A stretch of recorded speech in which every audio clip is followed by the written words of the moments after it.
Alright, here it is in its entirety. This is the Lego Lord of the Rings Minas Tirith. So, this is the biggest. Well, it sort of depends on your perspective. The Barad is taller, obviously, but this is, I would say, the heaviest Lord of the Rings set that Lego has done. So, this clocks in at 8,278 pieces. And it's a fun build. There is a ton of building techniques that I haven't seen before in Lego sets. There is also a bit of repetition too, as you can tell from some of the architectural structures. There's a lot of small pieces to deal with, so just keep that in mind. So if you're one of the people who doesn't like dealing with all the little tiny pieces, that may be a problem for you with this build. So I'm going to turn this around, and I need both hands for this. Hold on.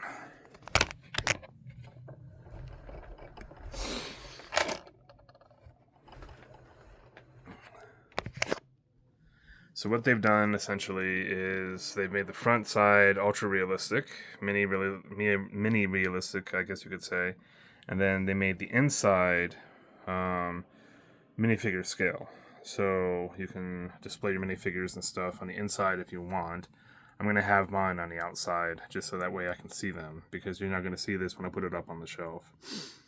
So, as you can see, there's that awesome throne right there. And then there's a little table there where Denethor, I can't remember his name, was eating his meal while the war was going on. And, well, he was doing nothing. So you can see that it packs in a whole lot of detail. And so the set retails for $650. And then I'm going to turn this back around. Pardon the amateurishness of this video.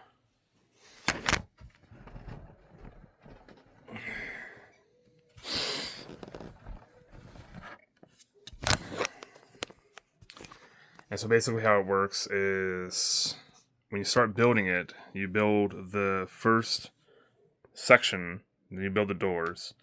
Then this section and this section over here. And so they snap together with ball joints on the inside here and the inside here. And personally, I can't stand ball joints. They're one of the least favorite things about Lego, because when you're trying to put things together on a shelf, sometimes the ball joints don't really line up and they require a lot of pressure to snap in. And that could end up causing an accident, which I almost had an accident trying to put the outer walls up on the shelf out of the way while I built the rest. So then you have this tier, and then you have the tier above it.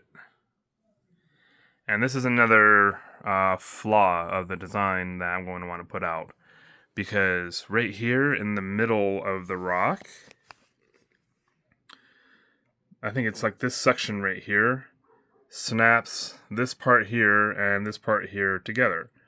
So this part can actually lift off from the rest, but you can't do it because but you can't take this off because of this right here connecting the two together. So having to move it around in pieces would have been much easier if you could have just removed this whole thing just off by itself. They could have had just like, I don't know, they could have had this whole part here done, this whole part here done, and then you just kind of drop it in with like little, axles. They could have done it that way. They could have figured something else out. I'm not that big of a fan of that. So if you move stuff around a lot, just know that this could be a pain to move around to different shelves, because really you should have been able to just take this whole top off and give you a lot less weight to work with when you're moving stuff around. So, but still, it is an absolutely gorgeous set, and I didn't have much in the way of problems as far as putting things together, except for maybe this tower right here. It's very tricky kind of putting this tower in. You really kind of had to finagle some of the outer panels to fit nice and neat. But yeah, overall, I really enjoyed it, and it looks fantastic. And oh yeah, I was going to talk about the mini pieces or mini figures. So there are 4 Minas Tirith cards. Then we have Aragon, Denethor, I think his name is, Pippin. We have Gandalf and Shadowfax. So one of the things that, I mean, I guess I haven't put Lego together that had a horse in a while, but one of the things that they've done apparently over the past several years is they've added hinges to, so I'm going to get ready to sneeze. They added hinges to the hind legs so you can actually rear the horse up and you can actually drop the head. Well, I mean, I think you could drop the head on old horses, but I don't remember them allowing you to actually use hinges to rear up the horse. Sorry, I'm also still waking up. I should have done this earlier, I should have done this later when I was more cohesive, but it's fine. Then we also have Faramir and Arwen. And so if you take a look at this banner, I really like that banner. That's a beautiful looking banner. So yeah, if you really love big sets, you love Lord of the Rings, this is definitely one that you're going to have. Definitely, yeah, it's definitely gonna. Sorry, I can't even speak. I'm not doing this over again. I'm already 7 minutes in. But this is definitely one that you're going to want to add to your collection, just to see all the different building techniques that Lego has come up with.